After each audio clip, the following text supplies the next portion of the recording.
Last class में शायद हम लोगों ने इनइक्वालिटी स्टार्ट किया था, और इनइक्वालिटी में जो हम लोगों ने पहला देखा था दैट वाज मॉडुलस इनइक्वालिटी, नहीं, और उस पर कुछ क्वेश्चंस भी करके देखे थे।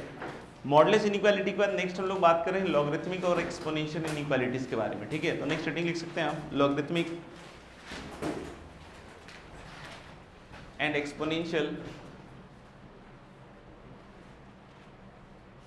Logarithmic and exponential inequalities.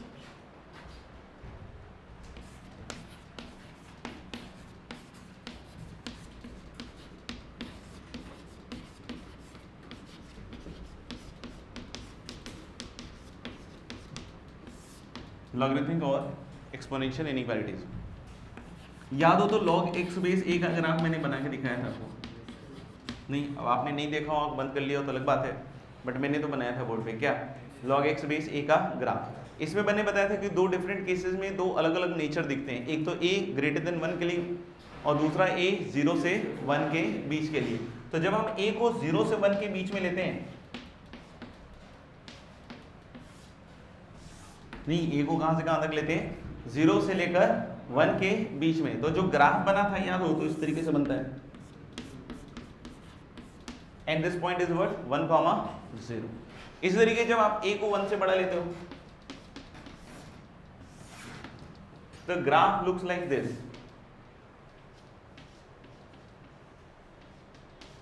ठीक है ना? इस बिहेवियर को मैंने एक बार बोला भी था कि इस बिहेवियर को हम लोग बोलते हैं डिक्रीजिंग बिहेवियर, मतलब as you increase the input the output decreases. पहला वाला, जब एक इसके बीच में 0 से 1 तो इनपुट मतलब कौन? x। तो जब आप x को बढ़ाओगे, इधर जाते हो तो x बढ़ता है, फील किया कभी? नहीं, इधर चलते जाओगे तो नंबर x जो है वैल्यू होगी वो बढ़ती जाएगी, लेकिन आप उसके कोरस्पॉन्डिंग जब y देखोगे ना तो y गिरता जाएगा, और गिरता ही जा रहा है। कहाँ जा रहा है? Minus infinity. इसमें देखोगे उल्टा बिहेवियर कि जैसे आप x को बढ़ाओगे, नहीं यानी इनपुट बढ़ाओगे आउटपुट क्या आएगा? बढ़ेगा। तो इस तरह के फंक्शन को हम लोग कहते हैं डिक्रीजिंग फंक्शन, इस तरह के फंक्शन को क्या कहते हैं? इंक्रीजिंग। बट अभी मेरा फोकस डिक्रीजिंग और इंक्रीजिंग की जगह नहीं है, हमारा फोकस क्या है? इनइक्वालिटी रिलेटेड क्वेश्चंस को कैसे सॉल्व करना उस पर।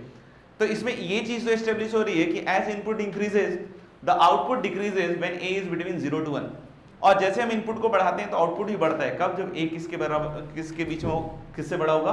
1 से। अब कोई पूछे कि सर अगर ऐसा लिखा हुआ है,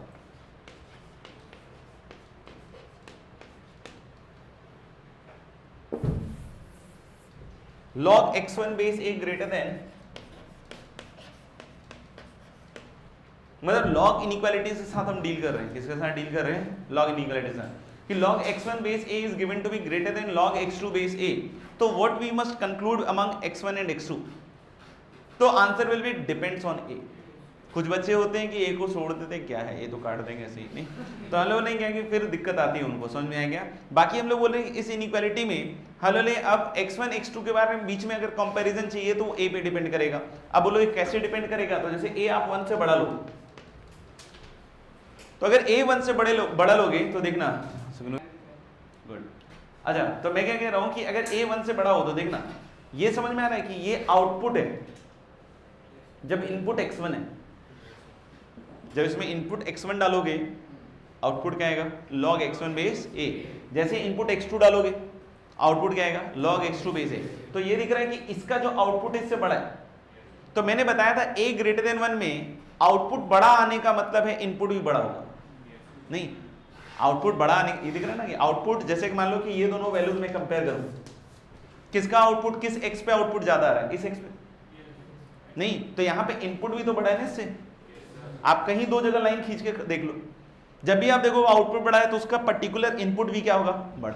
तो अगर log x1 base a greater than log x2 base a लिखा हुआ है तो you cannot tell x1 greater than x2 or x1 less than x2. It will depend upon a. If a is greater than 1, then you can write what? x1 greater than x2. But if a is between 0 to 1, तो आप देख सकते हो कि अगर input मतलब output higher है, देख रहे हो आउटपुट क्या है? हाइयर। जैसे मैंने कोई बोला कौन सा आउटपुट हाइयर है? पहला वाला, दूसरा वाला? दूसरा वाला। अरे देखो तो बड़ी वैल्यू आ रही है नहीं, तो हम नेगेटिव में है, समझ में आएगा? उस चीज का भी ध्यान रखना पड़ेगा। तो हम बोले कि ये वाला आउटपुट ज्यादा है, लेकिन इसका इनपुट तो क्या है? कम। इसका इनपुट क्या है? कम। तो जब a 0 से 1 है तो इसका अगर आउटपुट ज्यादा है तो इसका इनपुट क्या होगा? कम। यानी इस केस में आपको क्या कंक्लूड करना है? x1 less than x2। तो ग्राफिकली बिल्कुल क्लियर है कि अगर log x1 base a greater than log x2 base a दिया हुआ है तो x1 will be greater than x2 if a is greater than 1 and x1 will be less than x2 if a is lying between 0 से 1। अगर दिया हुआ है ये a के बारे में कुछ नहीं या a कुछ वेरिएबल दिया हुआ है तो फिर आपको केस बनाना पड़ेगा और केस बना के फिर दो अलग अलग केस में सॉल्व करना पड़ेगा कि if it lies between this case 1, if it lies between this case 2 और उसके हिसाब से क्या सॉल्व करके फिर उसका क्या लेना पड़ेगा? यूनियन। ठीक है ना? तो ये तो क्या हो गया? लॉगरिथमिक। एक्सपोनेंशियल का भी हम ग्राफ बना के देख सकते हैं। ठीक है ना? तो लिख लिया हो तो आगे बढ़ेंगे। जैसे लॉगरिथमिक हम लोग y equal to log x base a define करते हैं, exponential is defined as this y equal to a की पावर x। इसमें हम लोग बोल रहे हैं a is greater than 0 and a is again not equal to what? 1, क्योंकि 1 पे एक्सपोनेंशियल नहीं होगा, कांस्टेंट हो जाएगा। 1 रख दो a को, x की वैल्यू चेंज करते जाओ, वैल्यू हमेशा किसके बराबर आएगी? 1। समझ में आ रहा है क्या? तो यहाँ पे भी a में वही रिस्ट्रिक्शन है जो यहाँ पे था, क्या कि a is greater than 0 and a should not be equal to 1। यानी a के लिए फिर से दो पार्ट आ गया, कौन कौन सा? 0 से 1 और दूसरा ग्रेटर देन 1। तो ग्राफ बना के दिखाओ दोनों केसेस में सब लोग। आ गया?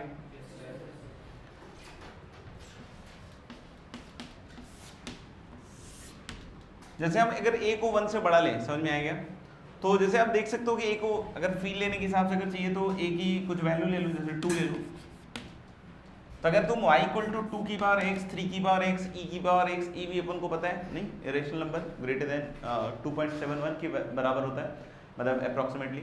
तो हम लोग कि a की 2 की पावर x, 3 की पावर x, e की पावर x, सबका बिहेवियर एक जैसा ही रहेगा। बिहेवियर मतलब कि जब इनपुट बढ़ाओगे आउटपुट बढ़ता हुआ दिखेगा, नहीं? हाँ, हाइट्स अलग अलग x के लिए अलग अलग हो सकती है, बट जो बिहेवियर है वो सबका एक जैसा ही होगा जब a क्या होगा? 1 से बड़ा। जैसे आप देखो x को बढ़ाते जाओ, 1 2 3 4 5 2.5 जो भी लिखना है रखना है, रखते जाओ। ठीक है ना? देखो वो वैल्यू बढ़ती जाएगी और x को जब इन्फिनिटी मतलब लार्ज करोगे बहुत ज्यादा तो 2 की पावर इन्फिनिटी भी क्या हो जाएगा? लार्ज। तो इधर की साइड देखोगे जैसे जैसे x बढ़ेगा उसका आउटपुट भी बढ़ता जाएगा। इधर भी वही हो रहा है। इधर भी देख सकते हो कि अगर आप रख रहे हो -½ नहीं, क्या रख रहे हो? -½ -1/3 जो भी रखते जाओगे, समझ में आएगा? इधर की साइड वैल्यू आपको कम होता जाएगा और x जैसे से आप छोटा करते जाओगे। मान लो x को मैंने किधर लेके -∞, x को किधर लेके -∞, तो ये बन जाएगा 2 की पावर -∞, दैट इज 1/2 की पावर ∞। व्हाट इज 2 की पावर ∞? A large number. 2 की पावर ∞ इज लार्ज। तो हम लोग ने this will be also approaching what? 0। नहीं समझ? यानी x को अगर आप -∞ की तरफ ले जाओगे, x को कहां ले जाओगे? -∞, तो जो 2 की पावर x है वो किधर जाएगा? 0।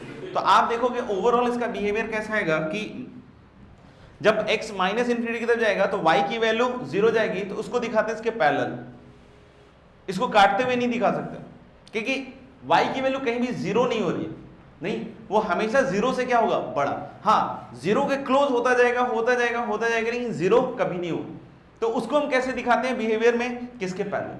तो हम बोले ओवरऑल ग्राफ इस तरह का है और ये पॉइंट जहां पे इंटरसेक्ट करेगा 0, क्या होगा? 1। जब आप a को 0 से 1 के बीच में लोगे, नहीं समझ में आया पूछ सकते हैं आप। a को किसके बीच में? 0 से 1। तो तुम a को 0 से 1 में ले रहे हो तो हाफ ले लो, नहीं क्या ले लो? हाफ। तो ये हो जाएगा ना ½ की पावर x, तो दैट इज एक्चुअली व्हाट? 2 की पावर -x। 2 की पावर क्या हो जाएगा? -x। तो 2 की पावर x और 2 की पावर -x के ग्राफ में फील ले लो। जो x इक्वल टू 1 पे वहां होगा, ये यहाँ -1 पे होगा। जो वहां 2 पे हो रहा होगा -2 पे हो रहा होगा। जो वहां -1 पे हो रहा होगा यहाँ 1 पे हो रहा होगा। यानी कि हम लोग बोले कि इधर की साइड वो वैल्यूज आएंगी जो उसकी उधर की साइड की वैल्यूज हैं, नहीं समझ में आया? और इधर की साइड कौन सी वैल्यूज आएंगी? जो x के पॉजिटिव साइड की वैल्यूज है। मतलब ये पूरा ग्राफ इसमें क्या हो जाएगा? रिवर्ट, इस तरीके से। तो हम लोग बोले कि ये इस तरीके से बन जाएगा, देख लो। तो this will be the graph when a lies between कहां से कहां तक? 0 से 1। तो a जब भी 0 से 1 के बीच में होगा ग्राफ ऐसा होगा। ये फिर से कौन सा बिहेवियर है? डिक्रीजिंग, कि जैसे जैसे आप x बढ़ा रहे हो y क्या हो रहा है? घटता जा रहा है। इसमें x बढ़ा रहे हो y बढ़ता जा रहा है। तो कुल मिला के अगर कोई लिखता है a की power x1 is greater than a की power x2, what should we conclude? x1 greater than x2, x1 less than x2? It depends upon a, कि अगर a 1 से बड़ा है फिर से,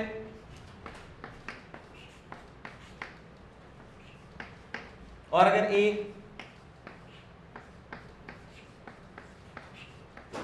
0 से 1 के बीच में है तो x1 is going to be less than x2. तो this is how we can solve exponential or logarithmic inequalities. Solve the following inequalities. पहला लिखेंगे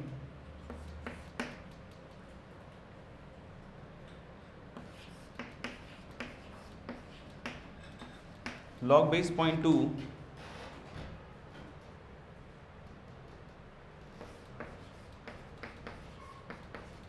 x square minus x minus 2 is greater than log base, question is log base 0.2, log base 0.2 x square minus x minus 2 is greater than log base 0.2 minus x square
कर लिया पहला।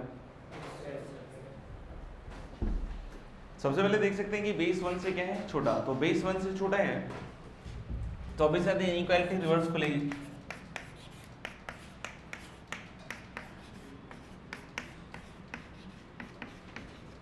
तो अगर greater है तो वो क्या हो जाएगा लेस देन, क्योंकि बेस 1 से क्या है छोटा। फिर इसको ले आओगे तो 2x स्क्वायर माइनस 3x और माइनस क्या आएगा 5 और ये क्या आएगा लेस देन 0। तो माइनस 3x में मुझे लग रहा है कि माइनस 5x प्लस 2x में टूट जाएगा शायद। तो इसका एक फैक्टर तो मुझे लग रहा है कि 2x माइनस 5 आना चाहिए और दूसरा फैक्टर क्या आना चाहिए शायद x प्लस 1।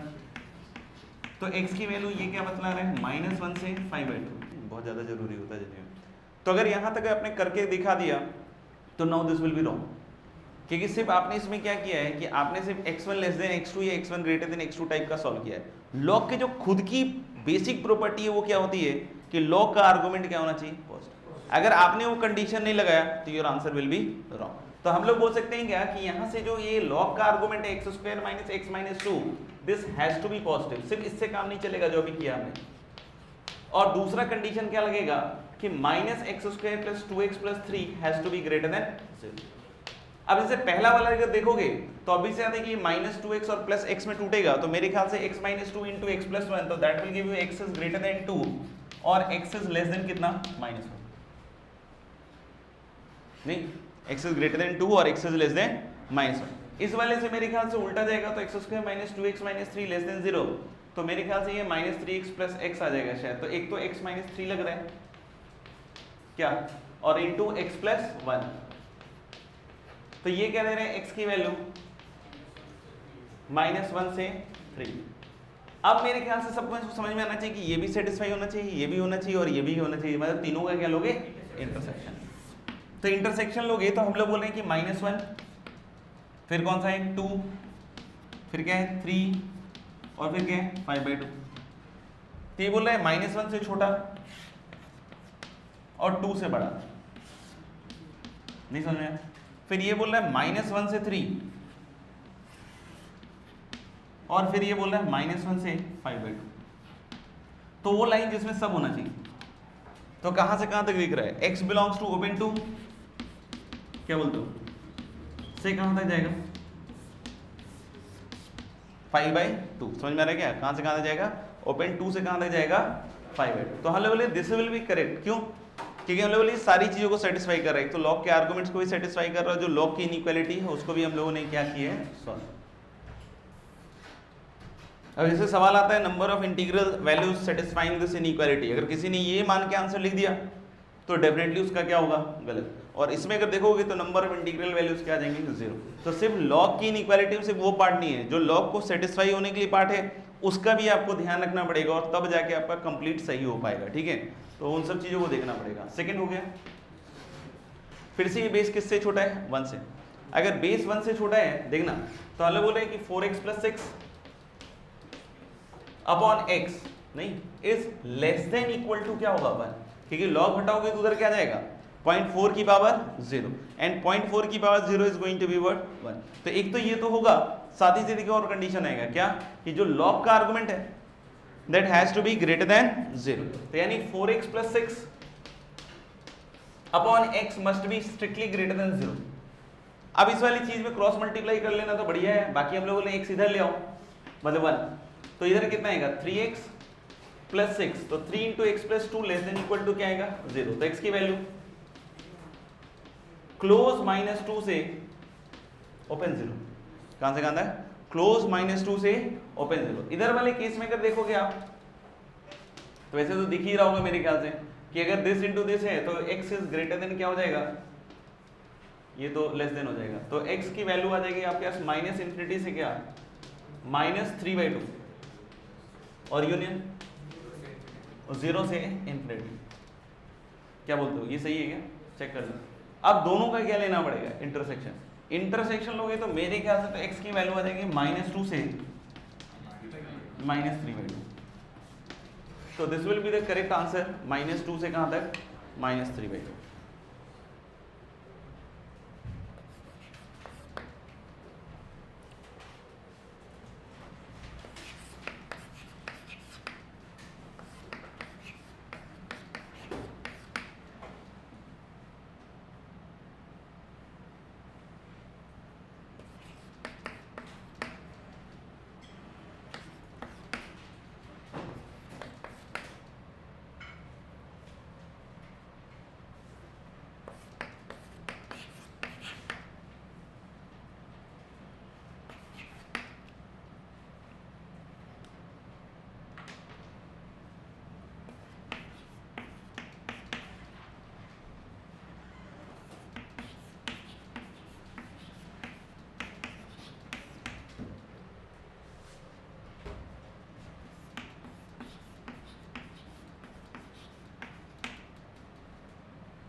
इनइक्वालिटी शीट आई कि नहीं आई? नहीं।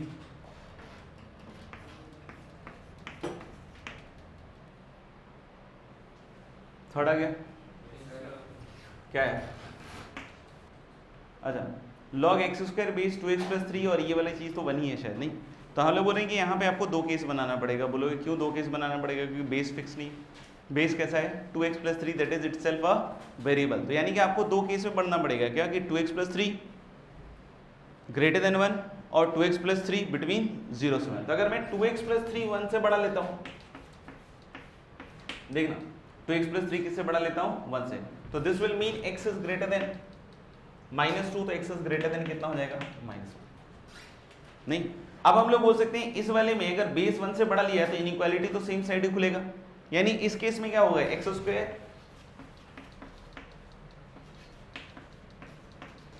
-2x - 3 is going to be less than 0। और इसके 2 फैक्टर होंगे। इसके हिसाब से x का वैल्यू मुझे तो लग रहा है कि एक तो 3 और -1 है, तो -1 से क्या आ रहा है? 3। नहीं, -1 से क्या आ रहा है? 3। तो ये वाले केस में ये वाला तो बिल्कुल सेटिस्फाइड है। अभी अगर हम आगे बढ़ते हैं तो 2x + 3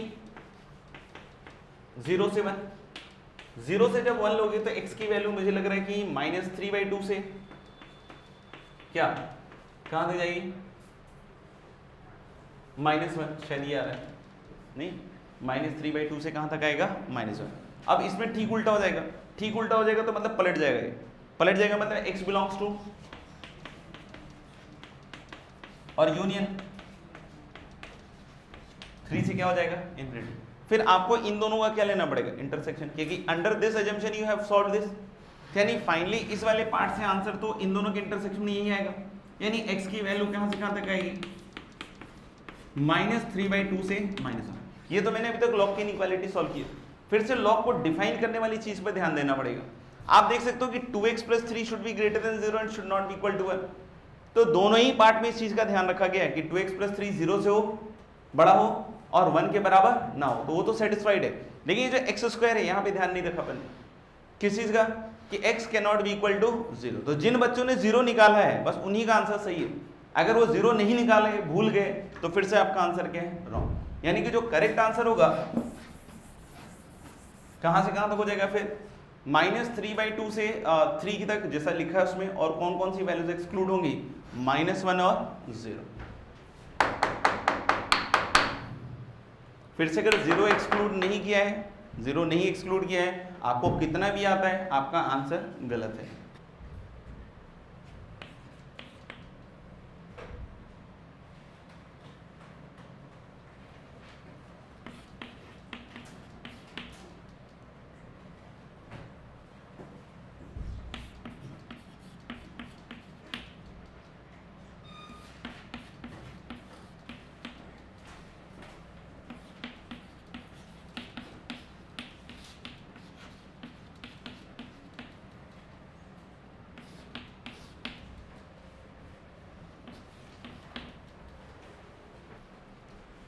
log x² - x base x + 3। तो फिर से आपको यहाँ पे दो केस बनाने पड़ेंगे शायद, एक तो x + 3 ग्रेटर देन 1, और दूसरा केस क्या बनाओगे आप, x + 3 0 से 1 के बीच में। जब पहला केस लेंगे आप x + 3 ग्रेटर देन 1, तो इनइक्वालिटी बिल्कुल अपनी साइड खुलेगा, जैसे x² - x, और जैसे था वैसे ही कितना, लेस देन शायद x + 3। तो that will give us x² - 2x - 3 less than 0, और x की वैल्यू यहाँ से आ जाएगी शायद मेरे ख्याल से फिर से वही -1 से क्या 3, और ये बोल रहे हैं x इज ग्रेटर देन -2, ऐसा ही है ना शायद। तो -2 से बड़ा तो चल ही जाएगा ये तो पूरा का पूरा, नहीं -2 से बड़ा में तो नहीं। इस तरीके से इधर वाली चीज में देखोगे तो x की वैल्यू, और यहाँ से जब आएगा तो x इज ग्रेटर देन 3 और x इज लेस देन -1, तो लेस देन -1 में ये पूरा पार्ट आ जाएगा। कहां से कहां तक आएगा, -3 से लेकर -2 तक, मेरे ख्याल से लेस देन -1 में आ ही जाएगा ये पार्ट, ठीक है ना। तो x की वैल्यू अभी जो मैंने सॉल्व किया उसके हिसाब से तो -1 से 3, और यूनियन कहां से कहां तक आ रहा है, -3 से कहां तक, -2। But again you will have to ensure conditions like this, x + 3 has to be positive, not equal to 1। तो x इज ग्रेटर देन -3 तो दिख ही रहा सॉल्यूशन में, और नॉट इक्वल टू 1 वाला भी चल ही रहा है, x -2 के बराबर नहीं लिया। लेकिन इसका भी ध्यान रखना पड़ेगा कि x² - x has to be greater than 0, यानी that will give you x is greater than 1 और x इज लेस देन 0। तो x इज ग्रेटर देन 1 और लेस देन 0 में आप देख लो कि कहां से कहां तक का पोर्शन आएगा, बोलो x बिलोंग्स टू -3 से -2 चलेगा, चलेगा क्या, 0 से 1 के बीच का पोर्शन नहीं आना चाहिए, क्या बोलते हो, नहीं। तो यूनियन कहां से कहां तक चलेगा, -1 से 0, और फिर यूनियन कहां से कहां तक चलेगा, 1 से 3 ना, क्या बोलते हो, यूनियन क्या 1 से 3। तो ये फाइनली करेक्ट आंसर होगा, ठीक है ना। इसके अलावा कुछ लिखा है गलत है, उसके आधा ला गया नहीं। इस तरह का हम लोग पहले भी एक बार देख चुके हैं कि हम लोग को इसमें करना क्या चाहिए, किसी एक को क्या मान लें, t। तो जैसे अगर आप 2 log² x base 3 -3 log x base 3 -8 को अगर हम t मान लें, क्या मान लें, t, तो ऑफ कोर्स ये अगर t आ गया तो ये दूसरा वाला क्या आ जाएगा, मेरे ख्याल से +2 आना पड़ेगा, नहीं तो t प्लस क्या हो जाएगा 2, and that is greater than equal to कितना है, 3। तो t² + 2t - 3 is greater than equal to 0। तो मुझे लग रहा है कि t + 3 इंटू क्या रहेगा, t - 1। देख लो एक बार क्या बोलते हो, और t + 3 और t - 1 मतलब ये कितना बन जाएगा, log² x बेस 3 को या log x बेस 3 को अगर आप z मानते हो, देख लेते हैं हाथों हाथ आगे का फैक्टराइजेशन भी होता है तो वो भी कर ही लेते हैं, नहीं। तो ये कितना बनेगा, 2z² - 3z और माइनस क्या बनेगा 5, और इधर रहेगा आपके पास 2z² माइनस 3z माइनस 9। सही है क्या ये फैक्टराइज हो जाएगा? यस। ये मेरे ख्याल से माइनस 5z और प्लस 2z वाला है, क्या बोलते हो? तो एक तो फैक्टर इसका 2z माइनस 5 आ गया, दूसरा बोलो z प्लस 1,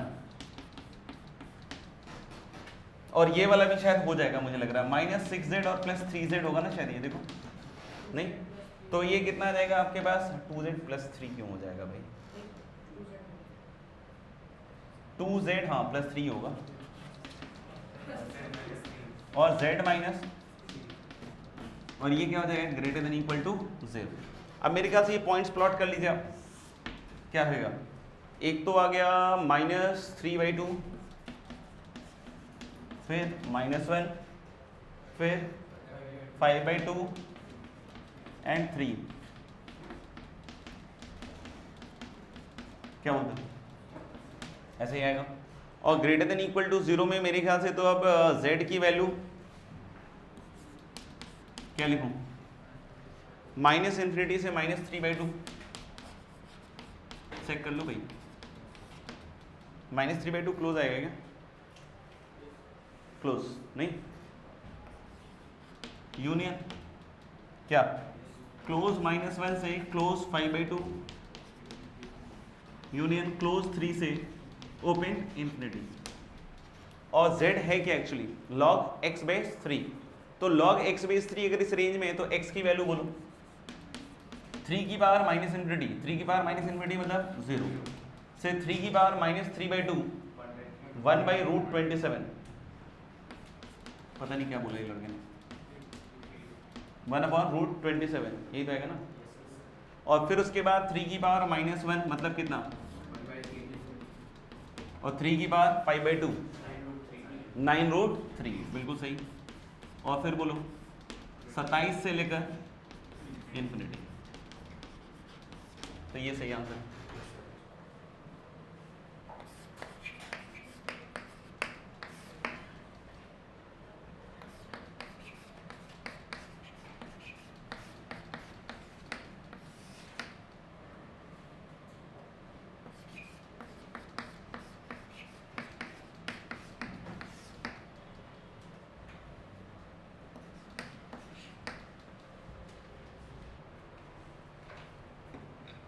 हो गया? क्या है उसके बाद वाले का? 6th का -½ गुड। ये सबका ही है। और उसके बाद का माइनस ∞ से -2/3 यूनियन दोनों।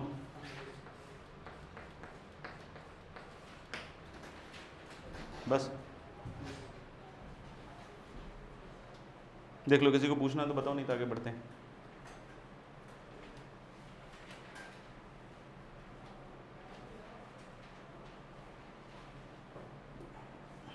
ठीक है, तो देख लेना, अगर नहीं हुआ तो घर पे ट्राई कर लेना। बाकी हम आगे बढ़ रहे हैं।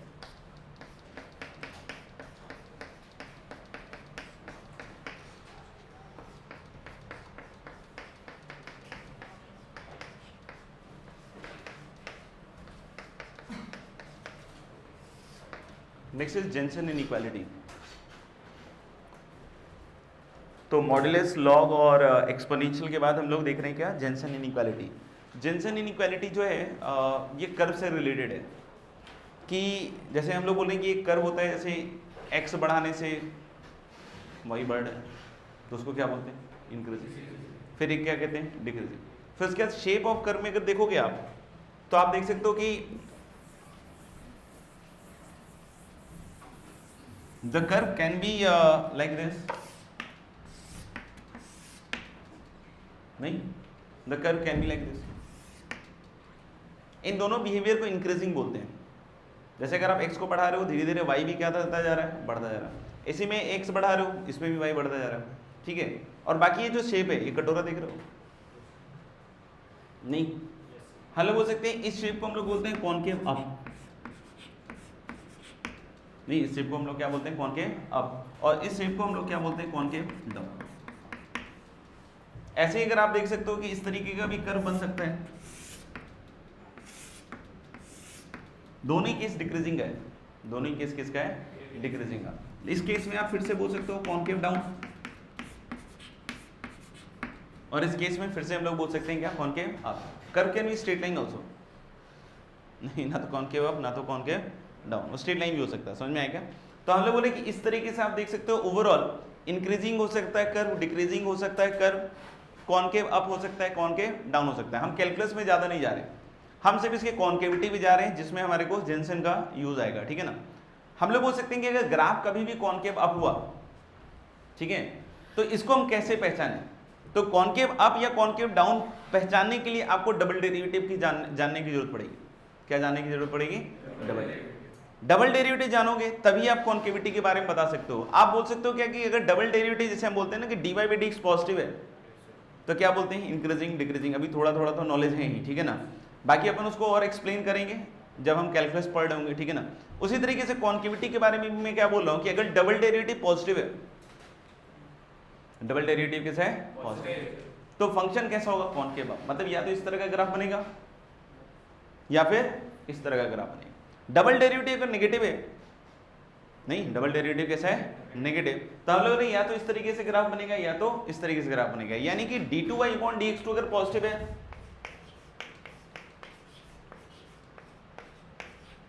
तो ग्राफ कैसा होगा कॉनकेव अप, और d2y/dx2 नेगेटिव है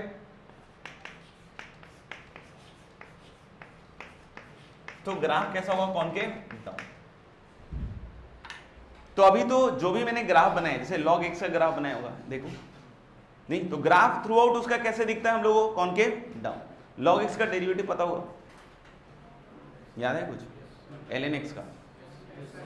नहीं, मैं log x बेस a की बात नहीं बोल रहा हूं, मैं ln x की बात कर रहा हूं। log x मतलब बेस क्या हो e, तो उसका ग्राफ देखा होगा ना, क्योंकि बेस अगर e है तो 1 से बड़ा होगा ना, सोचना क्यों नहीं। तो ग्राफ तो ऐसे बनेगा ना इंक्रीजिंग वाला, तो हमेशा वो कैसा दिखेगा आपको कॉनकेव डाउन, कैसा दिखेगा कॉनकेव, समझ में आ रहा है क्या बोलो।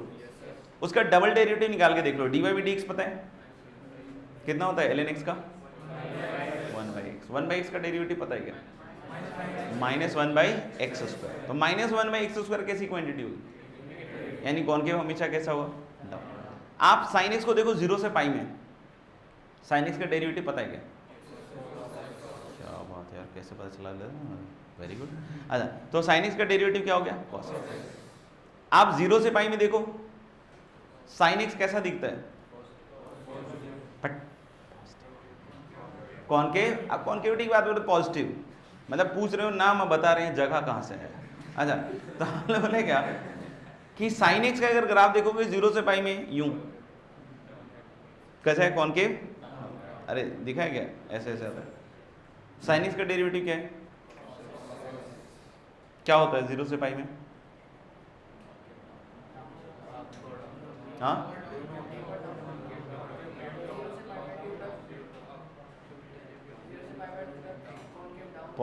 Concave down dy by dx से थोड़ी निकलेगा रे,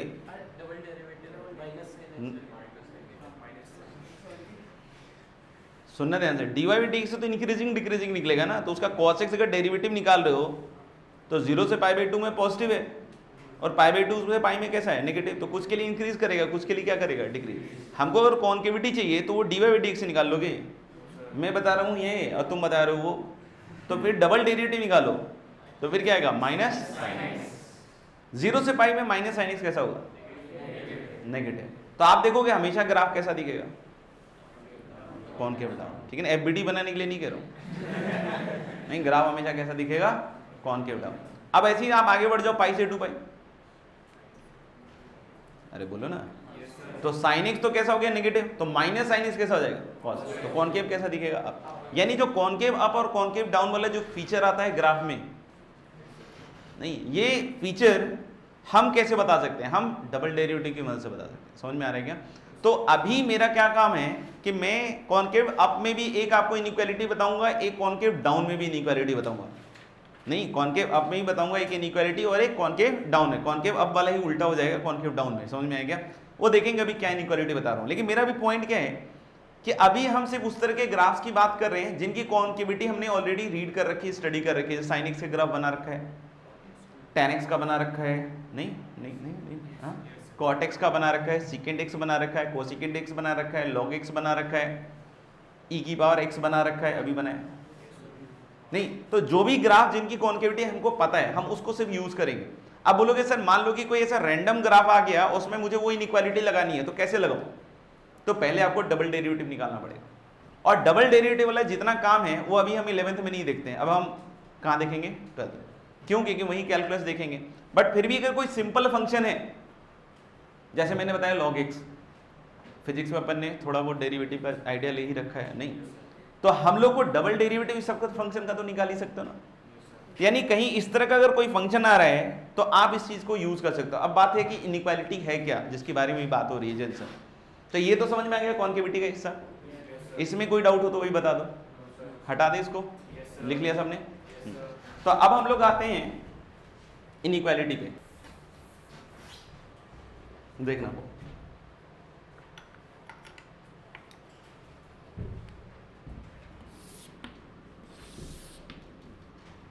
सही लग रहा है?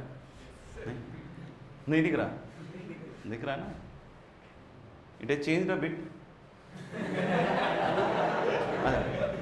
तो हम लोग बोले क्या कि कॉनकेव अप ले लेते हैं पहले तो ग्राफ।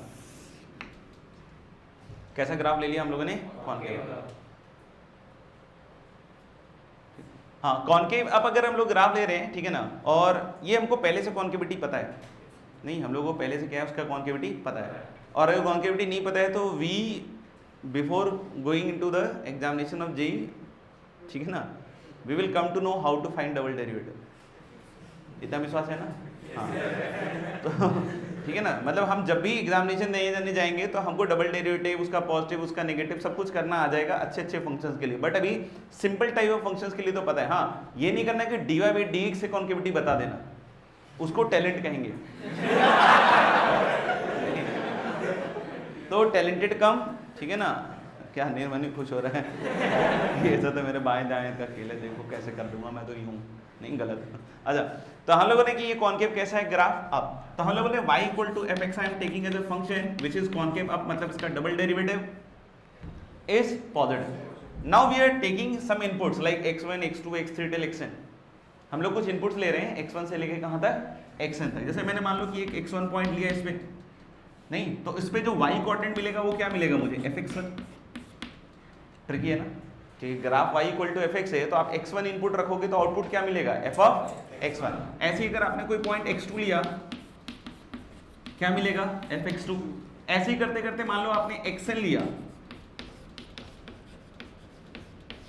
तो क्या आउटपुट आएगा? fxn, ठीक है ना। कोई बोले कि सर एक आध पॉइंट और ले लो, तो ले लो, पूछ लो, ठीक है ना। xn माइनस 1 और कॉमा क्या आ जाएगा? fxn minus 1। देख लो एक बार, ऐसे हम लोगों ने x1 से xn तक पॉइंट लिए, और हाइट क्या है? fx1 से fxn। ये मैं जो y इक्वल टू fx का कर बोल रहा हूं, ये फिक्स है, हमको पहले से पता है कि इसकी कॉन्केविटी क्या है। अब ये समझ में आ रहा है ना, यानी डबल डेरिवेटिव इसका पॉजिटिव है, ये हमारे को बिफोर हैंड पता है, तभी मैंने इसे ग्राफ बनाया और ये पॉइंट्स लिए। समझ में आ गया?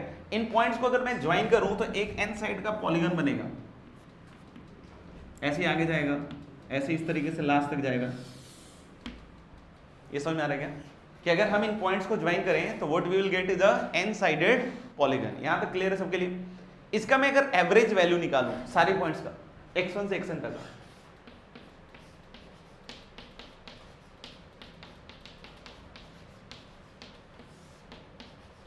तो x का एवरेज क्या आएगा? x1 x2 x3 till xn का सम अपॉन कितना आएगा? n।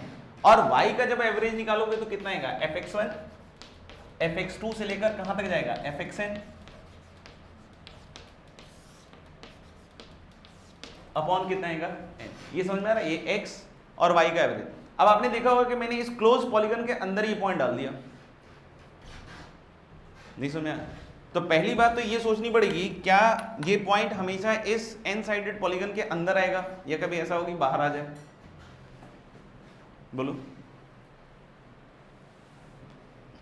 अंदर ही रहेगा, बाहर आएगा, कुछ भी हो सकता है। कॉनकेव अब है, ध्यान रखना, मतलब उसमें बीच में चेंज मत कर देना कि सर ऐसे ले लें ग्राफ, तो ग्राफ फिक्स है। पर तो बोले कि x1 से xn तक का सम अपॉन n दिया हुआ है, नहीं, x1 से xn तक का सम अपॉन n दिया हुआ है, तो ये पॉइंट मुझे बतलाना है कि x1 से बड़ा होगा और xn से छोटा आएगा। नहीं समझ में? x1 से क्या आएगा बड़ा और xn से क्या आएगा छोटा, यही तो बताना है ना। और फिर दूसरी साइड से क्या बताना है मुझे कि fx1 से बड़ा आएगा और fxn से क्या आएगा छोटा। अगर मैं बोलूं कि ये xn कब होगा, जब सब इसमें अपनी मैक्सिमम औकात पे पहुंचे, मतलब xn वाला तो xn हो ही, x1 वाला भी xn हो, x2 वाला भी xn हो, x3 वाला भी xn हो, ऐसे सभी कोई xn हो, और अपॉन n तब जाके वो वैल्यू कितनी है बराबर आएगी xn। तो यानी कि अगर आपने xn से कम वैल्यू लिए तो ये जो भी एवरेज आउटसम आएगा वो xn से तो छोटा होगा ना, क्योंकि वो xn कब होगा, जब सब x1 से xn-1 तक सब xn के बराबर हो। समझ में आया क्या? वैसे ही कोई पूछे, सुनना कि हम लोग बोले कि x1 इसकी वैल्यू कब होगी, जब x2 से xn तक सब x1 के बराबर होगा, और जब वो वैल्यू बड़ी होगी तो ऑब्वियस बात है वो x1 से क्या हो गया बड़ा और xn से क्या हो गया छोटा। ऐसे ही कॉमन सेंस से हम ये बता सकते हैं कि ये y कोऑर्डिनेट भी इसका fx1 से fxn के बीच में ही लाई करेगा। नहीं समझ में आ रहा है? तो अब ऐसा सोच में आ रहा होगा क्या, ऐसा आ रहा है क्या किसी के दिमाग में? अगर आ रहा है तो बता दें कि फिर ये तो इस रेक्टेंगल में लाई करना चाहिए, नहीं? तो हम तो बता रहे हैं कि पॉलीगन के अंदर आएगा, वो कैसे? अब इसके आइडिया को पकड़ के चल सकते हैं अपन, ठीक है ना, मतलब ये जो भविष्य ने बोला, ठीक है ना। इसमें जैसे हम पहले वाले आइडिया में तो उतना कुछ नहीं हुआ, लेकिन हम लोग चाहें तो ये कर सकते हैं कि इन दोनों का जैसे मिड पॉइंट ले लिया, x1 x2 x3, एक ऑर्डर तो मान ही सकते हैं ना, विदाउट लॉस ऑफ जनरलिटी ऐसे कहते हैं इंग्लिश में, WLOG। अब वो मतलब कि सर W लॉग नहीं पढ़ाया आपने। अच्छा, तो लॉग तो पढ़ा ही दिया है, W लगा लेना आगे। तो हमें लगे विदाउट लॉस ऑफ जनरलिटी हम इसका एक तो क्या मान सकते हैं ऑर्डर कि x1 सबसे छोटा, फिर x2, फिर x3, फिर xn, मतलब सफिक्स के हिसाब से मान लिया, नहीं? और सुनना ध्यान से, अब हम लोग क्या कह रहे हैं कि अगर इसका मिड पॉइंट निकालते हैं तो ये तो बीचों बीच ही आएगा, x1 + x2/2 इसके बीचे बीच आएगा। इसको भी प्रूव कर सकते हैं, कोई दिक्कत नहीं है, ठीक है। आप x2 से घटा लो, x1 से इधर घटा लो, तो आपको दिख जाएगा बीच में बीचों बीच आएगा, और कॉमन सेंस भी कह रहा है बीचों बीच ही आएगा। समझ में आ रहा है क्या बोल रहा हूँ? तो यानी कि जो x1 + x2/2 होगा और fx1 + fx2/2 होगा, वो तो इधर ही कहीं आएगा। नहीं समझ में आया? बीचों बीच यहाँ पे लाइन पे। अब x1 x2 और x3 का एक ट्रायंगल बना लो। क्या बना लो? x1 x2 x3 का ट्रायंगल। तो अब हम देखते हैं x1 + x2 + x3/3 and fx1 + fx2 + fx3/3, मतलब वो इंडक्शन वाली फील है। समझ में आएगा? फिर हम उसके आगे एक पॉइंट जा सकते हैं। जैसे देखना, अगर हम लोग बोले कि x1 x2 और फिर आपने कोई एक पॉइंट ले लिया यहाँ पे, मान लो x3,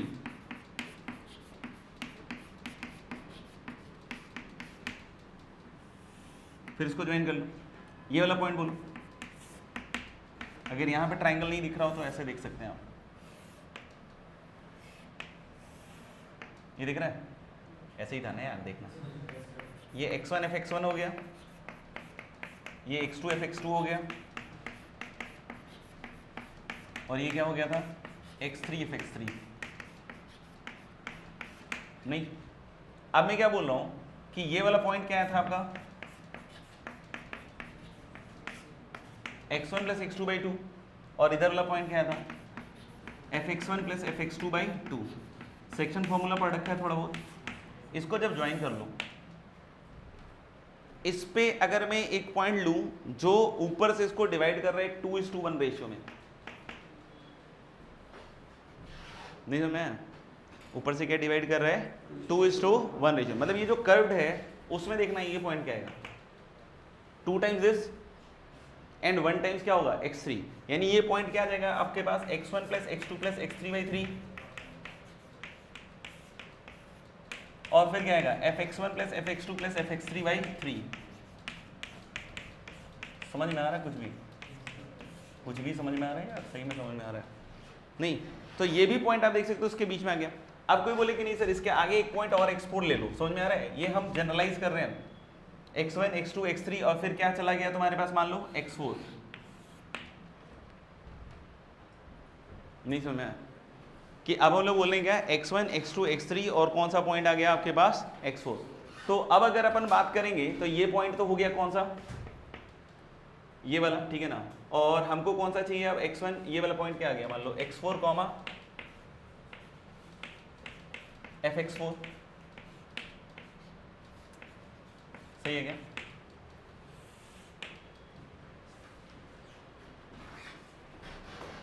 नहीं, क्या हो गया, x4 कॉमा fx4। जब इन दोनों पॉइंट्स को आप ज्वाइन करोगे, सोचते हैं ना कौन कौन सा पॉइंट ज्वाइन किया, x1 plus x2 plus x3 by 3, fx1 plus fx2 plus fx3 by 3 and x4 comma fx4। इसको जब ज्वाइन करोगे, ये पूरी लाइन दिख रहा है कि ये क्लोज डायग्राम के अंदर ही आएगा ये पूरी लाइन। और जैसे ही आप फिर x5 ले जाओगे तो x5 से अभी जो नया पॉइंट, फिर से देखना, फिर इनको अगर आप डिवाइड कर रहे हो एक रेशियो में, नहीं एक रेशियो में, कौन सा रेशियो हम लोग ले रहे हैं, 3:1। ऊपर से कौन सा रेशियो ले रहे हैं, 3:1। तो फिर दिख रहा है कि वो जो पॉइंट आएगा नया वाला, x1 से x4 अपॉन 4, fx1 से fx4 अपॉन 4, ये भी पॉइंट दिख रहा है इस डायग्राम के अंदर ही आ रहा है।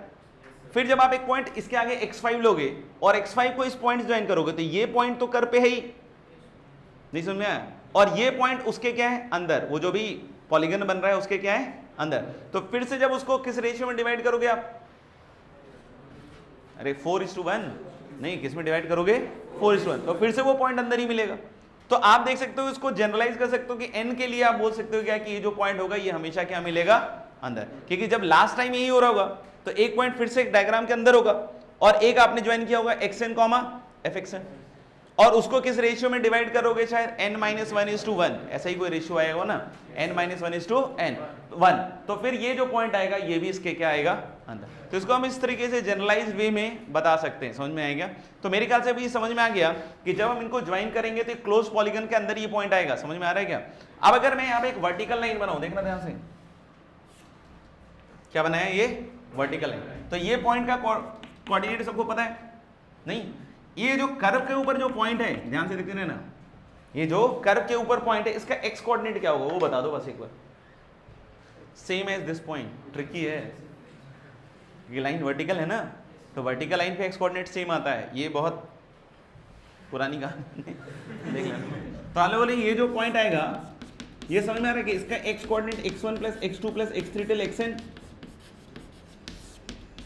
अपॉन क्या आएगा, n। What will be the y coordinate, हाँ f ऑफ दिस, क्योंकि ये पॉइंट किसके ऊपर है, ऑन द कर्व। अगर ये पॉइंट ऑन द कर्व है तो हम लोग जो y कोऑर्डिनेट आएगा that is f of x1 plus x2 till xn। समझ में आएगा? अब अगर मैं पूछूं कि कौन सा पॉइंट ऊपर है और कौन सा पॉइंट नीचे है, तो ये तो समझ में आ रहा है ना कि ये पॉइंट इससे हमेशा ऊपर है, तो इसकी वर्टिकल हाइट इसकी हाइट से क्या होगी, बड़ी। तो हम लोग बोलेंगे एक इनइक्वालिटी बना सकते हैं क्या कि f of x1 plus x2 plus x3 till xn upon n, ये समझ में आता है क्या? दिस इज क्या, less than equal to f of x1 plus f of x2 till fxn upon n। ये समझ में आ रहा है क्या बोल रहा हूं? तो ये हमेशा होगा जब फंक्शन कैसा होगा, कॉनकेव। क्योंकि कॉनकेव अब में ये दिख रहा है पॉलीगन हमेशा ऊपर बनेगा, चाहे ऐसे तुम ग्राफ ले लो डिक्रीजिंग, तो फिर से x1 से xn तक पॉइंट ले लो, और जब पॉलीगन बनाओगे तो पॉलीगन ऊपर बनेगा, मतलब वो जो सेंट्रोइड या सेंटर जिसकी बात कर रहे थे वो हमेशा कर्व के क्या मिलेगा, ऊपर, और उसके कोरिस्पॉन्डिंग जो कर्व के ऊपर का पॉइंट है वो हमेशा क्या मिलेगा, नीचे। लेकिन अगर कॉनकेव डाउन हो जाए, हाँ उल्टी नहीं होगी, नहीं हाल, हाँ इनइक्वालिटी उल्टा हो जाएगा, ठीक ना, ये बोलो उल्टी हो जाएगी, उल्टी उल्टी तो नहीं होगी, नहीं, और ये सब करना भी मत, फिर सफाई वाले को बुलाना पड़ता है। तो फिर हम लोग बोले कि लेस देन इक्वल टू की जगह वो क्या हो जाएगा, ग्रेटर देन इक्वल टू। एक लास्ट क्वेश्चन, इक्वालिटी कब होल्ड करेगा,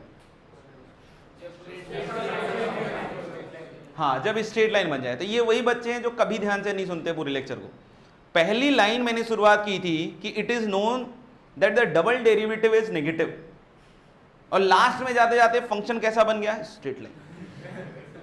समझ में आ रहा है क्या? नहीं समझ में आया? मैं पहले दिन से बोल रहा हूं, पहले दिन से मतलब पहले मोमेंट से, जब से मैंने जेनसेन इनइक्वालिटी इंट्रोड्यूस किया है कि I know the concavity of this and it is concave up. बार बार बोला ना भाई, लगातार बोला, धुआंधार बोला, क्या बोला कि कॉन्केव क्या है? अप, और डबल डेरिवेटिव कैसा है? पॉजिटिव। और जब मैं पूछूं कि इक्वालिटी कब हो जाए तो आप बोलोगे कर्व सर स्ट्रेट लाइन बन जाए, तो ये तो मतलब गजब हो जाए। स्ट्रेट लाइन हो जाए is one of the case, लेकिन उस केस में कर्व को फ्लेक्सिबल होना पड़ेगा, मतलब curve should not be fixed. समझ में आया क्या? जो मैं केस लेके चल रहा हूं उसमें कर्व हमेशा क्या है? फिक्स। तो क्या हो ऐसा? हाँ ये सही बोल रहा है बच्चा इस बार। हाँ बोलो बेटा।